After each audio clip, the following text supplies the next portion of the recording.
సంఖ్యాకాండం 5వ అధ్యాయము 11 నుండి అధ్యాయం ఆఖరి వరకు ధ్యానించుకుని ప్రార్థనలోకి వెళ్దాం. ఇక్కడ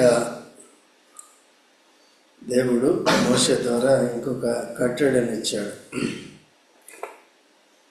ఇక్కడ మోషే ద్వారా దేవుడు ఇశ్రాయేలుకి మరొక కట్టడనిచ్చాడు.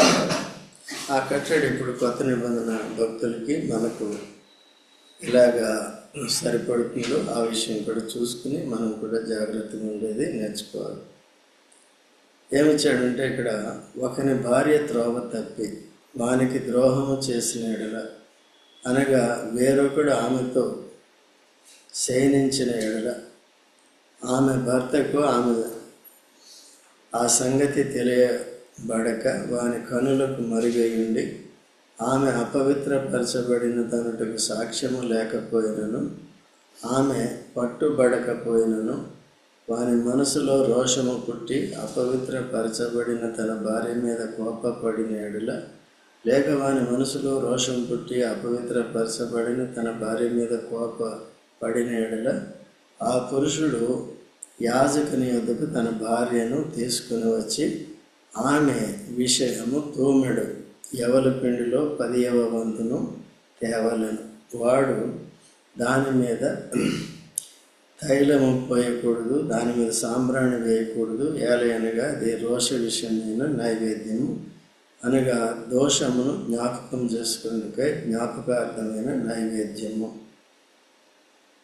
అప్పుడు యాజకుడు ఆమెను దగ్గరకు తీసుకుని వచ్చి యెహోవా సన్నిధిని ఆమెను నిలువబెట్టవలెను. తరువాత యాజకుడు మంటి కుండలో పరిశుద్ధమైన నీళ్లు తీసుకునవలెను. మరియు యాజకుడు మందిరములో నేలనున్న ధూళి కొంచెము తీసుకొని ఆ నీళ్లలో వేయవలెను.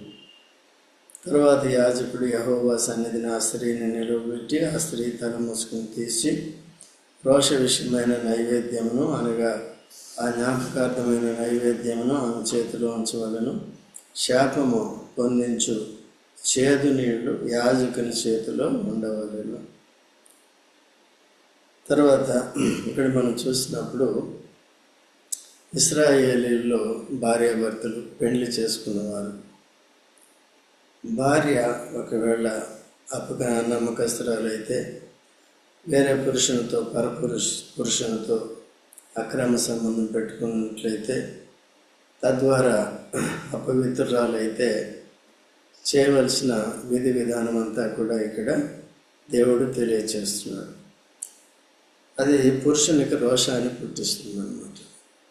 అందుకని ఇక్కడ దేవుని విషయంలో కూడా నేను రోషము గల దేవుడును, అదే ఐగుప్తులో నుండి మిమ్మల్ని నేనేం చేశాను, విడిపించాను. ఐగుప్తు నుంచి నేను విడిపించాను, నేను తప్ప మీకు వేరొక దేవుడు ఉండకూడదు అని చెప్పాడు. ఎందుకు? నేను రోషము గల దేవుడు. కాబట్టి అలాగే విమోచించి ఇశ్రాయేలుని తన ప్రజలుగా చేసుకున్నాడు, తన సంతతి వారిగా చేసుకున్నాడు. తర్వాత ఆ దేశాన్ని తనకు భార్యగా కింద కూడా చేసుకున్నాడు.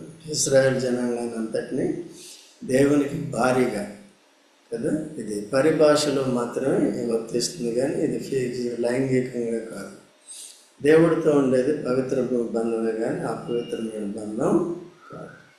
మానవులు కూడా పెళ్లి చేసుకున్నప్పుడు అది పవిత్ర బంధమే కానీ అక్రమ సంబంధాలే అపవిత్రపరుస్తాయి. అప్పుడు దేవుని యొక్క తీర్పులోనికి వారు వస్తారు. చూడండి దయచేసి హెబ్రీయులకు రాసిన పత్రిక 13వ అధ్యాయం 4వ వచనం. అందరికి తెలిసిందే, అయినప్పుడు చదవండి ఒకసారి. గాను ఉండవలను, వేశ్యాసంగులకును. చూశారండి. కాబట్టి వివాహం ఘనమైనది, ఎందుకంటే దేవుడే ఏర్పరిచాడు కనుక. ఒక పురుషుడికి ఒక స్త్రీ, ఒక స్త్రీకి ఒక పురుషుడు ఉండాలి, సంతానోత్పత్తి జరిగించాలి. తల్లిదండ్రులు భక్తి కలిగి భార్యాభర్తలు భక్తిగా ఉండాలి, కానీ పిల్లలను కూడా భక్తిగా పెంచాలి దేవునికి అనుకూలంగా అని దేవుడు ఆ విధంగా నిర్ణయించాడు. అయితే వ్యభిచారం జరుగుతుంది, తర్వాత ఒకరికొకరు అపనమ్మకంగా ఉంటున్నారు. అటువంటి వారికి ఏమవుతుందంటే వేశ్యాసంగులకు, వ్యభిచారులకు దేవుడు తీర్పు తీరుస్తాడు. తర్వాత కుటుంబ బంధాలు కూడా పాడైపోతూ ఉంటాయి. చూసారా, ఇంకా నెమ్మది అనేది ఉంది. అలాగే ఆత్మీయంగా చూసినట్లయితే దేవుడు ఇశ్రాయేలు ప్రజలను ఏర్పరచుకుంటే రక్తం చేత విమోచించి వారిని లోకం నుంచి వేరు చేసి పవిత్రపరిచి పరిశుద్ధ జనాంగం చేస్తే వారు కూడా అపనమ్మకస్తులుగా ఉన్నారు. ఎన్నోసార్లు హోషేయలో కానీ, మిగిలిన గ్రంథాల్లో కానీ, యెషయాలో కానీ, ఇర్మీయాలో కానీ, లేక యెహెజ్కేలు ప్రవక్త ద్వారా కానీ వారి వ్యభిచారులు అనే పిలుస్తూ వచ్చారు. అలా కాబట్టి మనం కొత్త నిబంధనలో చూసినప్పుడు యేసుక్రీస్తు ప్రభు యొక్క జననం అయినప్పుడు ఇదే పరిస్థితి వచ్చింది. ఏమొచ్చింది? మరియని దేవుడు ఏర్పరచుకున్నాడు. ఈ లోకంలో యేసుక్రీస్తు ప్రభు తన గర్భం ద్వారా ఈ లోకంలోకి జన్మించడానికి దేవుడు ఏం చేశాడంటే ఎవరిని ఏర్పరచుకున్నాడు? మరియమ్మని ఏర్పరచుకున్నాడు. ఈ మరియమ్మకి యోసేపుతో ఏమైంది? శోభన ప్రధానం ఎంగేజ్మెంట్ అయిపోయింది అన్నమాట. మరి ఇంకా ఏకం కాలేదు, అంటే పెళ్ళి కాలేదు. ఓకే, ఈ లోపల ఏమైపోయింది? గర్భవతి అయిపోయింది. నేను ఎంగేజ్మెంట్ చేశాను, మేము ఇంకా మ్యారేజ్ చేసుకోలేదు, అయితే గర్భవతి అయిపోయిన వార్తను బట్టి ఆయనకి ఏమొచ్చేసింది చెప్పండి? రోషం వచ్చేసింది. కానీ అతను నీతిమంతుడు. అంటే అర్థం ఏంటంటే దేవుని యందు విశ్వాసం ఉంచి ధర్మశాస్త్రానికి కట్టుబడి ఉండేవాడు. ఇప్పుడు ఈ వాక్య ప్రకారము తను ఏం చేశాడంటే తనకి రోషం వచ్చినప్పటికీ కూడా ఆ విధంగా తను అపవిత్రురాలు అయిందని తన దృష్టిలో అనుకున్నప్పటికీ కూడా ఎవరికి చెప్పకుండా విడనాడు ఉద్దేశించాడు. అప్పుడు దేవదూత తనకి ప్రత్యక్షమై ఇది పరిశుద్ధాత్మ ద్వారా కలిగినది, ఆయనకి యేసు అని పేరు పెట్టాలి ఈ విధంగా అని చెప్పినప్పుడు అప్పుడు ఆమెని చేర్చుకున్నాడు కదా. అయితే యేసుక్రీస్తు ప్రభు పుట్టింది పరిశుద్ధాత్మ ద్వారా కాబట్టి దీన్ని కూడా ఇలాగ అర్థం చేసుకోకూడదు. ఎలాగ అర్థం చేసుకోకూడదు? ఎదుగా మానవ సంబంధాల వల్ల అపవిత్రపరచబడింది అనుకోకూడదు. ఓకే, అటువంటి పరిస్థితిలో దేవుడు వారిద్దరిని కూడా మాట్లాడి సరిచేశారు. కొన్నిసార్లు మనకు కూడా అనుమానాలు వస్తాయి. చాలామంది కుటుంబాల్లో భార్య మీద భర్తకి అనుమానం, భర్త మీద భార్యకి అనుమానం. అలాంటప్పుడు ఎవరైతే అనుమానిస్తారో అది సత్యం కాకపోతే, అది నిజం కాకపోతే తీర్పులోకి వస్తాం. ఎవరు? అనుమానించిన స్త్రీయే కానీ, భార్య కానీ, అనుమానించిన భర్తే కానీ. అందుకనే బయటపడే వరకు కూడా జాగ్రత్తగా ఉండాలి. ఓకే అండి, బయటపడే వరకు కూడా జాగ్రత్తగా ఉండాలి. అంతేగాని అవన్నీ పెట్టుకుని ఆత్మీయ జీవితాన్ని మనం ఏం చేసుకోకూడదు? పాడు చేసుకోకూడదు. ఇంకా ఆలోచనలు ఉంటే, ఆ రోషము ఈ మీషము ఉంటే ఏమవుతుందండి? భక్తి ఉండదు, ఏముండదు. ఇవన్నీ కూడా సాతానుడు కొన్నిసార్లు ఏంటంటే లేఖనాల్లో ఉన్నవే దానికి విరోధంగా మనలో తలంపులు పుట్టించి మనల్ని పాడు చేయడానికి ప్రయత్నం చేస్తాయి. ఎప్పుడూ కూడా ఏ విషయాలు ఆలోచించేటట్టుగా చేస్తాం.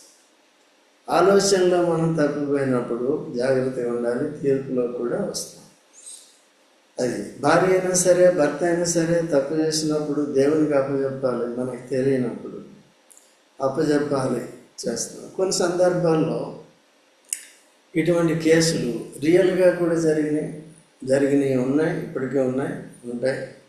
నేను కూడా దేవుని దయ వలన వాళ్ళ ఇళ్ళకి వెళ్ళి వాళ్ళకి నచ్చజెప్పి మంచిగా చెప్పి దాన్ని ఆ తప్పుల్ని పాపాలను విడిచిపెట్టి జాగ్రత్తలు సెట్ చేసినవి కూడా చాలా ఉన్నాయి. ఓకేనా? అది ఇలాగ జరుగుతున్నాయి. సంఘాల్లో కూడా ఏం జరుగుతాయి? అపవిత్రమైన లైంగిక వ్యవహారాలు జరుగుతాయి. అట్లా లేకుండా జాగ్రత్తగా చూడాలని మనం హెచ్చరింపడుతున్నాం. అనుమానం పెట్టుకుంటే ఏమవుతుంది? ఇప్పుడు దేవదూత చెప్తాడు, ప్రతి యేసు ప్రభు పుడితే నీలో దేవదూత చెప్తాడు. కాబట్టి మన ఇష్టానుసారంగా చేయటానికి వీలు లేదు. మనల్ని మనం ఏం చేయాలి? భద్రపరచుకోవాలి. ఇంకొక రకంగా చూసినప్పుడు మనం యేసుక్రీస్తు ప్రభు మనల్ని ఏం చేసుకున్నాడు? ప్రధానం చేసుకున్నాడు. చూడండి 2 కొరింథీ 11 అధ్యాయం 2వ వచనం. 2 కొరింథీ 11 త్వరగా దైవాశక్తితో మీ ఎడల ఆసక్తి కలిగి ఉన్నాను. ఎందుకనగా పవిత్రులైన కన్యకునుగా ఒక్కడే పురుషునికి అనగా క్రీస్తుకు సమర్పింపవలనని మిమ్మల్ని ప్రదానం చేసి తిని గాని.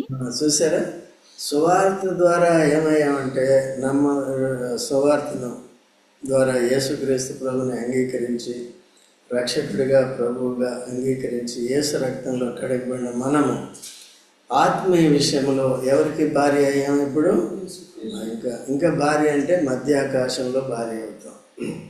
ఇప్పుడు ఏమన్నా ప్రధానము చేయబడ్డాం. ఇక్కడ ఉన్నంతకాలం, సంఘంలో ఉన్నంతకాలం ఏమయ్యాం? ప్రధానం. జస్ట్ ఎంగేజ్మెంట్ అయింది. ఎంగేజ్మెంట్ అయినప్పుడు ఎలాగ ఉండాలి? జాగ్రత్తగా ఉండాలి. మనల్ని మనం పవిత్రంగా కాపాడు. కేవలం లైంగిక విషయాల్లో మాత్రమే కాదు, కానీ నైతిక విషయాలు అన్నింటిలో కూడా పవిత్రంగానే ఉంటారు. బాబు, దొంగతనం చేయొచ్చా? వ్యభిచారం చేయొచ్చా? ఇక కొత్త నిబంధన అయితే యేసుక్రీస్తు ప్రభు వేరుకే గొడ్డలు పెట్టాడు. కొత్త నిబంధనలు అయితే లైంగిక విషయాల్లో వేరుకే గొడ్డలు పెట్టాడు. ఏంటి? ఒక స్త్రీని మోహపు చూపుతో చూసి ప్రతివాడు తన హృదయంలో ఏం చేశాడంటే ఆమెతో భర్త, స్త్రీ అంతే పురుషుడు. కాబట్టి ఇవన్నీ కూడా చాలా జాగ్రత్తగా ఉండాలి. అందుకనే ఇంకా మనకి యేసు రక్తం అందుబాటులో ఉంది. ఈ లోకంలో ఉన్నంత వరకు కూడా మనకి దేవుని కృప తోడుగా ఉంటుంది. కృప ఏం చేస్తుందంటే చేసిన తప్పును గుర్తించి వెంటనే ఒప్పుకొని విడిచిపెడితే కృప ద్వారా క్షమించబడతాం. అర్థమైంది? కృప లేదంటే చేసిన ప్రతి తప్పుకి శిక్ష పడిపోవాల్సిందే. అందుకనే కృప ఇచ్చాడు కాబట్టి తీర్పు దినం ఒకటి పెట్టాడు. ఆ దినం తన రోషాన్ని అంతా కూడా చూపిస్తాడు. ఇప్పుడు చూడు, లోకం అంతా ఏం చేస్తుందంటే తన స్వరూపాన్ని మార్చివేసి ఏం చేస్తున్నారండి? తన స్వరూపాన్ని మార్చివేస్తున్నారు, తన స్వభావాన్ని మార్చివేస్తున్నారు, తన ప్రభావాన్ని మార్చివేసి జంతువుల రూపాన్ని ఇచ్చేస్తున్నారు.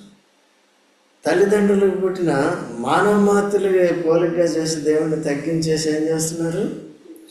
పూజించి ఆయన రోషం. అందుకనే నిత్య శిక్ష అంటే అందుకని ఇప్పటికీ బాగుపడుతుంది. ఇశ్రాయేల్ను కూడా అలా ఉండకూడదని విడిపించి స్వతంత్ర దేశంగా ఒక దేశంగా చేస్తే కూడా వాళ్ళు ఏం చేశారు? మళ్ళీ ఐగుప్తు పద్ధతులను తీసుకొచ్చారు. వెంటనే ఐగుప్తు పద్ధతి. మనం కూడా లోకం నుండి వచ్చాం కాబట్టి ఈజీగా ఆ ఓల్డ్ ప్రాక్టీసెస్ చేయడానికి, ఓల్డ్ స్వభావం, పాత స్వభావాన్ని బయట పెట్టడానికి చాలా ఈజీగా ఉంటుంది. కానీ జాగ్రత్త, ప్రతిరోజు కూడా మనసుని అభ్యాసం చేసుకోవాలి, హృదయాన్ని అభ్యాసం చేసుకోవాలి, వాక్యాన్ని గుర్తు చేసుకోవాలి, అది మా హృదయంలో పెట్టుకోవాలి. ఎప్పటికప్పుడు ఇష్టానుసారంగా తలంచి, ఇష్టానుసారంగా చూసి, ఇష్టానుసారంగా కోరికలు కలిగి ఉండి తప్పిపోవటానికి లేదు కదా. తప్పిపోతే ఏమవుతుంది? దేవునికి రోషం పుట్టిస్తుంది. ఈరోజు సబ్జెక్ట్ అది. దేవునికి ఏం పుట్టిస్తున్నావు? నీ భార్య మీద నీకేమొస్తుంది? రోషం వస్తుంది. మరి దేవుడికి రాదా? భార్యాభర్తల మీద రోషం పుట్టించుకోవచ్చా? అది చేయదు. దేవునికి రోషం పుట్టించాలా? అది చేయదు. ఒకవేళ ఇది తప్పు చేశారని కూడా భార్యాభర్తల్లో ఇద్దరు కానీ ఏ ఒక్కరు చేసినప్పటికీ దేవుడు తీర్పు తీరుస్తాడు. అవసరమైతే సెట్ చేస్తాడు. కొన్నిసార్లు ఎవరు క్షమించుకోవాల్సి వస్తుంది. చేశాను, మన దగ్గర ఒక ఫ్యామిలీ క్షమించాడు, చాలా ఓపిక కలిగినవాడు. అర్థమైందండి? ఇప్పుడు లేరు, కానీ అట్లా నేను చాలా కాలం చూస్తున్నా. కొన్ని 35 ఏళ్ళ నుంచి చూస్తున్నాను. నేను చాలా కుటుంబాలను చూసాను. అట్లా ఉంటాయండి. అందుకని జాగ్రత్తగా ఉండాలి. అవన్నీ ఏది లేకుండా మనం పవిత్రాలైన కన్యక వల్లే దేవునికి రోషం పుట్టించుకుంటే జాగ్రత్తగా ఉండాలని అందరినీ ఒక్కొక్కరిని అబ్జర్వ్ చేసేది, జాగ్రత్తగా ఉండేది. తర్వాత వాకింగ్ కూడా మనం అంతా తెలుసుకునేది, చెప్పేది దాని కొరకు కదా. అక్కడ ఇక్కడ తిప్పి 4 మాటలు చెప్తే సరిపోదు. మీరు ఎలాగా చదివినా సరిగా అర్థం కాదు కాబట్టి, లేకపోతే చదవటం మానేశారు కాబట్టి చాలామంది. ఇప్పుడు ఇది అన్ని రకాలుగా ఏమవుతుంది, బైబిల్ పట్టణం ఉంటే ప్రతి మీటింగ్లో అర్థమవుతుంది. అంటే దాన్ని ఏంటంటే ఇవన్నీ స్టడీ చేస్తున్నాం కాబట్టి మీరు చదవకుండా ఉండాలన్నా మీరు కూడా యథార్థంగా దాన్ని చదివి అర్థం చేసుకుని పాటించే స్థాయిలోకి రావాలి. అప్పుడు ఏం చేయగలుగుతాం, పాటించిన వాళ్ళు ఇతరులకి బోధించగలుగుతారు, చెప్పగలుగుతారు. ఓకే, అలా సిద్ధపడాలి. అదంతా నాకెందుకు కాముగా ఉంటా ఎప్పటికీ వినేదైనా వినేవాళ్ళు పసిపిల్లలు, విని గ్రహించి ఆ ప్రకారం చేసేవాళ్ళు ఎదుగుతారు, పెద్దలు అన్నమాట. విని అట్లా వదిలేస్తే యూ విల్ ఆల్వేస్ కిడ్ అన్నమాట. పిల్లలుగా ఎప్పుడు మీరు పెరగకుండా పిల్లలుగానే పుట్టినప్పుడు ఇంత ఉంటారు కదా, బెత్తుడంతా అంతే ఉంటే ఇప్పుడు దాకా తల్లికి కష్టమే, మాకు కష్టమే కదా. ఎప్పటికీ అలాగే ఉంటే నేర్చుకుని మాకు కష్టమే, ఎదుగుతుంటే మాకు మాకే సంతోషం ఉంటే దేవుడికి ఎంత సంతోషం ఉంటుంది కదా. అందుకనే పౌలు అంటాడు, తల్లి తన బిడ్డకు స్తన్యం ఇచ్చి పెంచినట్టుగా నేను మిమ్మల్ని పెంచాను అంటాడు. అర్థమైందండి, జాగ్రత్తగా ఉండాలి. కాబట్టి సరే, ఇక్కడికి ఇస్రాయేల్లో ఎన్ని రకాలుగా తప్పులు చేస్తున్నారు చెప్పండి. ఎవరెవరికి రోషం పుట్టిస్తున్నారు చెప్పండి. ఒకటి దేవుడికి ఆత్మీయ విషయాల్లో, రెండవది భార్యాభర్తలు కూడా ఏం చేస్తున్నారు, అక్రమ సంబంధాలు పెట్టుకోవడం ద్వారా ఏమవుతుంది, రోషం పుట్టిస్తే దానికి ఒక పద్ధతి. ఒకవేళ ఈయన అనుమానించాడా లేదా భర్త ఏమైనా అనుమానించాడా, సరైనది కాదా అన్నప్పుడు ఏం చేయాలి, ఆ స్త్రీని తీసుకుని ఎవరి దగ్గరికి రావాలి, నీ అంతటి నేను కొట్టేసుకోవడం, తిట్టేసుకోవడం, లేకపోతే ఎక్కడికి వెళ్ళిపోవడం, ఏదో చేసుకోవటం కాదు. లోకస్తులు అట్లా చేస్తారు. మనం ఏం చేయాలి, యాజకుడి దగ్గరికి వెళ్ళాలి. చూడండి, 1 కొరింథీ 6వ అధ్యాయం, 1 కొరింథీ 6వ అధ్యాయం మొదటి నుంచి చదవండి. మీలో ఒకరికి ఒకరి మీద వ్యాజ్యం ఉన్నప్పుడు పరిశుద్ధులు ఎదుటి కాక అనీతిమంతుల దగ్గరికి వెళ్ళి చూశారండి. ఈనాడు సంఘాల్లో కూడా పెద్ద పెద్ద సంఘాల్లో కూడా అదే జరుగుతున్నాయి. హెడ్ క్వార్టర్స్ అంటారు, అక్కడ కూడా అవే జరుగుతున్నాయి. గొడవ పెట్టుకోవడం, అందరికీ అధికారం కావాలి. కానీ అందరికీ మనుషులకి అధికారం ఉంటే ఇక యేసు ప్రభుకి ఏముంది అధికారం? నాకు అధికారం కావాలంటే ఇక్కడ మా దేవునికి అధికారం ఉంటుంది. అధికారం లేదు బాబు, సేవ చేయి, నీకు ఇచ్చిన పరిచయం చేయంతే. ఇక్కడేం అధికారం ఉండదు. ఇక్కడ ఎవరికి అధికారం? ఇక్కడ చెప్పలే, తెలీదా? తెలిస్తే తెలుసా ఎవరికి అధికారం? అన్నిటికీ ఎవరికి ప్రాముఖ్యం కలగాలి? ఎక్కడున్నమాట? కొలసి 1:17-18 అక్కడ ఉంటుంది. తీనవసరం తీసి చదవండి. యేసుప్రభు హెచ్చాలి, నేను ఎక్కడండి? నేను ఆయన కుర్చీలో కావాలి, ఆయన వద్దు, ఈయన వద్దు, ఆయన ఏదో ఈ గొడవ ఆ గొడవ పెట్టుకుంటే మనం హెచ్చించుకోవడానికి ప్రయత్నం చేస్తున్నాం, ఇతరులను తగ్గించడానికి చూస్తున్నాం. దేవుడు ఏర్పరచుకున్న వాడిని తగ్గిస్తున్నారు, నెట్టేస్తున్నారు. వాళ్ళు ఎందుకంటే ఇంకా పోన్లే, పోతే పోన్లేవా, నువ్వే ఉండని మన అబ్రహాములాగా ఆత్మానుసారమైన మనసుతో చెప్పి తప్పించుకుంటారు. అయితే శరీరానుసారులు ఏం చేస్తున్నారండి? ఆత్మానుసారుల్ని అణిచివేస్తున్నారు. అందుకనే పరిస్థితి సమాధానం ఉన్నట్టుగా యెరూషలేములో అందుకనే సమాధానం ఉంది. సంఘాలు ఈ గోడల మధ్యలో ప్రాకారములు ఏముండదు అనుకున్నాను. ఎప్పుడు సమాధానం అనేది ఉండదు. ఎప్పుడు ఉంటుంది? దేవుణ్ణి హెచ్చించాలి, మనం తగ్గాలి, ప్రతి వారు ఎవరి స్థానంలో వారండి, నా స్థానంలో, మీ స్థానంలో, అట్లా అందరూ కలిసి ఏం చేయాలి? సంఘానికి క్షేమం కలిగి చేయాలి. తద్వారా దేవునికి మహిమ వస్తుంది, మనకు క్షేమం వస్తుంది. ఏం చెప్తాను, చదవమ్మా. సంఘమను శరీరమునకు ఆయన అంటే ఎవరండి? యేసుక్రీస్తు ప్రభువే శిరస్సు. ఎందుకంటే ప్రాణం పెట్టినాడు, పాపాన్ని పరిహరించినాడు, సాతాను అధికారాన్ని కొలగొట్టినాడు, మనల్ని విమోచించినాడు, విడిపించి సంఘముగా చేసినవాడు, తనకి భారీగా ప్రదానం చేసుకున్నవాడు. ఆయనకే అన్నిటిలో ఉండాలండి. ఏమి చేయను మనకేముంది ఇవ్వాలి? ఏం చేసావు? నువ్వేమో ప్రాణం పెట్టావా? నీ ప్రాణం పెట్టినా నా ప్రాణం పెట్టినా ఎందుకని పనికి వస్తుంది? అది నీకు ఉపయోగపడుతుందా? నీ పాపాలు క్షమించబడతాయా? యేసు ప్రభువే దానికి అవసరం, అందుకనే ఆయన వచ్చాడు. It's a unique ministry. Nobody can do that. If anybody does also, it is not profitable for anyone, not acceptable. అర్థమైందండి? ఎవరు కారిస్తే రక్తం? యేసు ప్రభు కారిస్తేనే చదువుతుంది, ఇంకెవరైనా కారిస్తే. ఓకే. తర్వాత ఆది అయ్యుండి, ఎవరండి? యేసుక్రీస్తు ప్రభు ఎవరంట? ఆది అయ్యుండి ఆది సంభూతుడే. భూమి ఆకాశమును సృజించిన వాడెవరు? యేసుక్రీస్తు. ఆది యందు వాక్యం అండి. ఆది యందు ఈ సృష్టిని ఎలా చేశాడు? మాటతో చేశాడు. భూమి కలుగునుగాక, ఆకాశం కలుగునుగాక, ఆకాశ జ్యోతులు కలుగునుగాక, నక్షత్రములు కలుగునుగాక, నీరంతా వేరైపోయి సముద్రం అవునుగాక. ఏం చేశారు? చేతులతో చేశారు. దేంతో చేశాడండి? మాట. కానీ మనిషిని మాత్రం చేతులతో చేశాడు, తన ఊపిరితో చేశాడు. ప్రాణం, ఆత్మ, దేహం మూడు ఇచ్చాడు. ఎవరికి? మిగిలినవాడికి ప్రాణము, దేహము ఇచ్చాడు. మిగిలిన జీవరాశి మనకేమి ఇచ్చాడు? ప్రాణ, ఆత్మ, దేహం. సో కాబట్టి మనం ప్రాణాత్మదేహ రీతిగా దేవుని సేవించాలి క్రీస్తు యేసులో. ఓకే.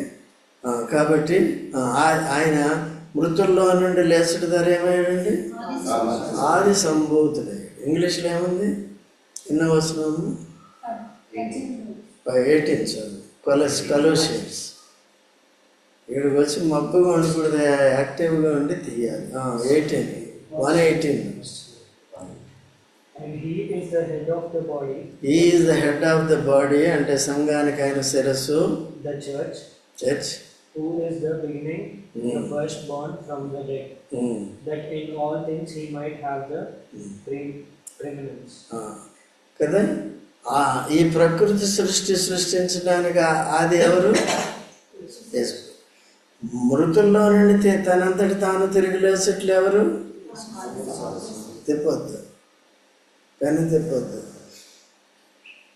మృతుల్లో నుండి లేచట్లు ఎవరు? అది ఆలస్యం కదండి.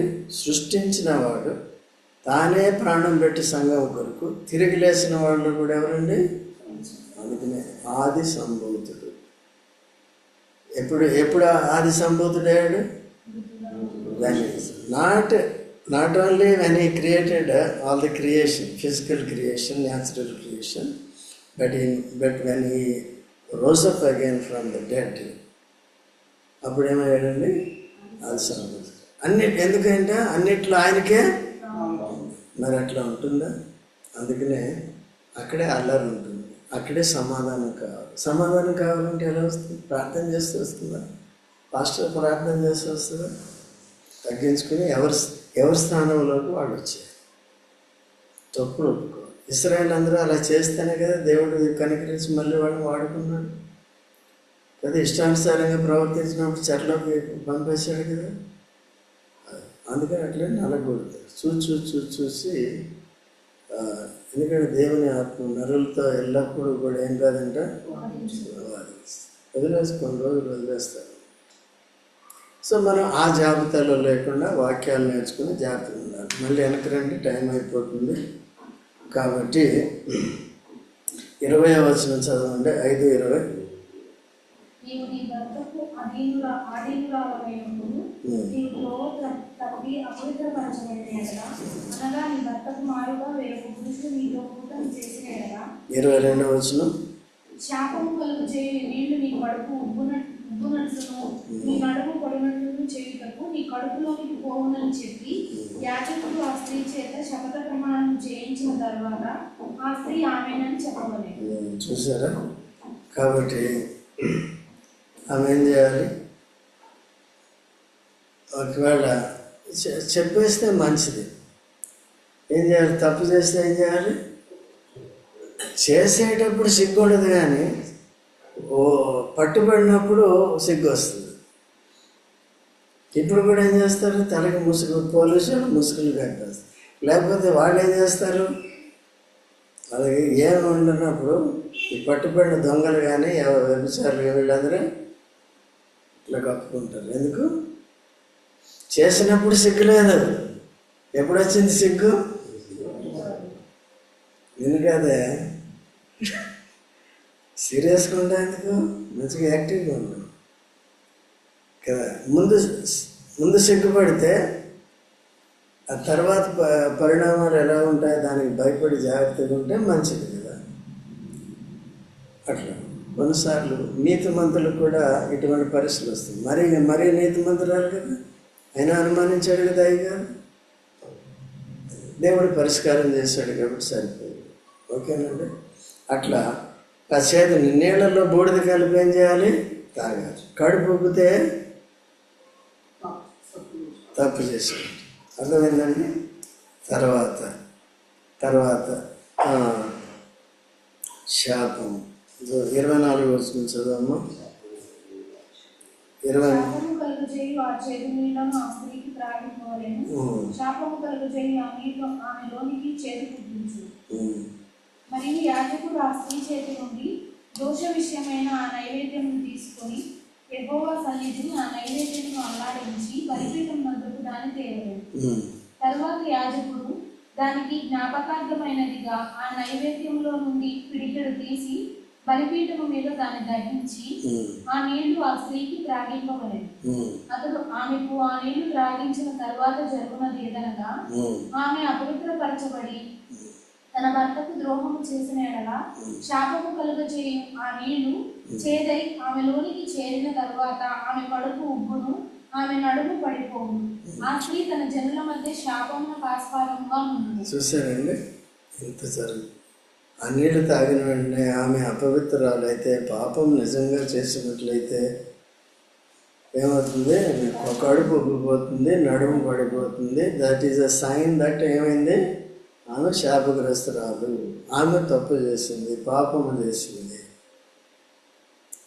చూసారా ఎంత భయంకరమైన పరిస్థితి అప్పుడు ఆ దినాల్లో. సో ఈ దినాల్లో కూడా ఏంటంటే దేవుడితో సహవాసం కోల్పోతాం కదండి. మన సంఘంతో సహవాసం ఉండదు. తర్వాత ఇంట్లో కూడా ఏముండదండి, నెమ్మది ఉండదు. అందుకనే జాగ్రత్తగా ఉండాలి. ఓకే. లోకంలో కూడా ఎన్నో ఇటువంటి పరిస్థితులు జరుగుతున్నాయి అన్నమాట. అలాగే సంఘాల్లో కూడా జరుగుతున్నాయి. ఆ సంఘాల్లో జరిగినప్పుడు మనం జాగ్రత్తగా ఉండాలని వాక్యం చేత ఏం చేస్తున్నాం? ఆచరింపడుతున్నాం. తర్వాత 29వ వచనం చదవము. రోషము విషయమై ఇదే, ఏ స్త్రీ అయినను తన భర్త ఆధీనములో ఉన్నప్పుడు తప్పి అపవిత్రపడిన ఎడలనేమి, లేక వారికి రోషము పుట్టి తన భార్య మీద కోపపడిన ఎడలనేమి, వాడు యెహోవా సన్నిధిని ఆ స్త్రీని నిలువబెట్టినప్పుడు యాజకుడు ఆ మెడల సమస్తము విధి చొప్పున చేయవలెను. అప్పుడు ఆ పురుషుడు నిర్దోషి అగును, ఆ స్త్రీ తాను చేసిన దోషమును భరింపవలెను. అది అర్థమైందంటే ఇవన్నీ ఇలా చేసిన తర్వాత ఆయన ఏమవుతాడు? నిజంగా ఆమె కడుపు ఉబ్బిపోయింది, నడుము పడిపోయింది, ఆమె అపవిత్రాలైంది. భర్త ఏమవుతాడు? నిర్దోషి. కాబట్టి ఇప్పుడు యేసుక్రీస్తు ప్రభుకి మనం భార్యగా ప్రదానం చేయబడ్డాం కనుక మనం కడుపు ఉబ్బకూడదు, నడుము పడిపోకుండా చూసుకోవాలి. అర్థమైంది. మన ప్రభు ఎటువంటి వాడు? న్యాయవంతుడు కదా, నిర్దోషి, న్యాయవంతుడు. కదా, ఆయనకు కూడా రోషం ఉంటుంది. పాత నిబంధనలో దేవుడికి ఏముంది? రోషం. కొత్త నిబంధనలో యేసుప్రభుకి ఏముంటుంది? ఎవరి విషయంలో ఉంటుంది? మనము దారి తప్పినాం. ఏ దారైనా కావచ్చు, కేవలం వ్యభిచారమే కాదు, మీటింగ్ రాకుండా ఉండటం, వాక్యం చదవకుండా ఉండటం, ప్రార్థన చేయకుండా ఉండటం, దేవుడితో సంబంధ సహవాసాలు లేకుండా ఉండటం, ఇవన్నీ ఉండకూడదు. ఇవన్నీ కూడా ఏం చేయాలి? శరీరానుసారంగా ప్రవర్తించడం, సంవత్సరాలు గడిచే కొద్ది పసిపిల్లల్లాగా ఉండటం, దేవుని గురించి ఏమీ తెలుసుకోకపోవడం, కనీసం ఆరాధన, కనీసం ప్రార్థన చేయకపోవడం సరైన విధానం. ఇవన్నీ కూడా ఉంటే ఏమవుతుంది? దేవునికి ఏమొస్తుంది? దోషం వస్తుంది. అట్లా లేకుండా మనం జాగ్రత్తగా ఉన్నాం, ప్రార్థన చేసుకుందాం.